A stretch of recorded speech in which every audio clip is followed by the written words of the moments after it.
Hello, my name is Vijay Mahajan. I'm professor of marketing at the McComb School of Business, University of Texas at Austin. I'm very pleased to talk to you about my the forthcoming book, Africa Rising. This book will be released in September by the Wharton School Publishing in the US, and hopefully many translations will be available after that in the rest of the world. So three things that really struck me. One was at the macro level. Macro level in the sense that when I started looking at the hard data, for example, the GDP, gross domestic product, what hit me was that collectively GDP for the whole continent per capita, GDP per capita is actually more than India. So that really hit me that here you have the continent which is more or less the size of, in terms of population, more or less size of India. Africa now has more than about 950 million people, India about 1 billion people. So they're very comparable populations there. And the GDP per capita for Africa, interesting enough, was actually a couple of $100s more than India. Now, usually people say that when you look at the data like that, the GDP data for the whole Africa maybe is dominated by South-North countries. But the fact of the matter there is I found that to be true, the positive news to be true in many, many countries. In fact, there are close to 15 or 16 countries in Africa where actually the GDP per capita is actually even more than China.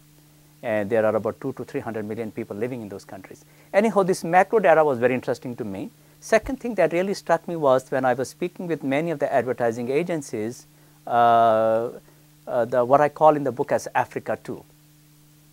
And that really, the size of the Africa 2 really hit me. And in fact, in the book I argue that the Africa, actually the economy, our consumerism in Africa is going to be really driven by this Africa 2. Now, what is this Africa 2?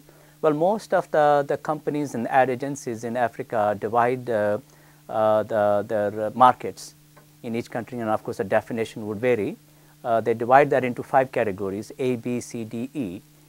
Depending upon the incomes, depending upon the possessions in the house, where they live, what they do, so on and so forth. Now, A and B categories is what I call as an Africa 1, and it varies anywhere from 5% to 15%. These are the people living in these 53 countries that they could be living anywhere. They have access to resources. They could be senior executives in a company. They could be the foreign nationals who have been posted there, but they consume there, they live there. This could be the businessmen, small or the large businessmen. But the interesting story of Africa was really the C category. Now, C category happens to be anywhere from 35% to 45%. So, ladies and gentlemen, essentially you are talking about anywhere from 300 million to 500 million people in Africa who are C category. Who are these people? They could be your school teachers. They could be people who are working in the hospitality industry. There could be nurses. So this Africa C is the one that really struck me, that how these people have become so ambitious, that how these people are literally like anybody else that I have seen in many of the developing countries when I wrote my 86% solution book. They want to give the best to their children, better than what they have. They are very optimistic. They see Africa going someplace. Now, the third thing that really struck me in terms of the market opportunity was the young population. And the fact of the matter there is when you look at that data, for whatever the reason that may be, either maybe because the fertility rate is high, or maybe the life expectancy is not very high, or whatever the reason may be, the 41% or more than 40% of African population of 950 million people is less than 15 years old. As a matter of fact, Africa is the youngest continent.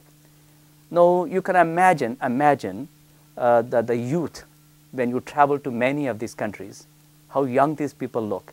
And the young people, interesting enough, what I found through many studies done by Coca-Cola and many other countries, many other companies, that they are very optimistic. And in fact, the nice scholar from Ghana has called them cheetah generation as compared to the older generation, what he calls as a hippo generation. Hippo generation is the one that still has a lot of memory from the colonial days. Cheetah generation is the one that would be just like my children growing up in Austin, Texas. The sky is the limit for these guys. They know that they may not have those opportunities, but they are ambitious, they are optimistic. And so you would see in the book my reflections on a lot of the market visits, a lot of the interviews with the Chinese, the Indians, and the Korean companies, a lot of the American companies, a lot of the European companies, most of the companies who are actually in the consumer markets. Many of the advertising agencies, for example, Saatchi and Saatchi, their offices throughout were very helpful to me.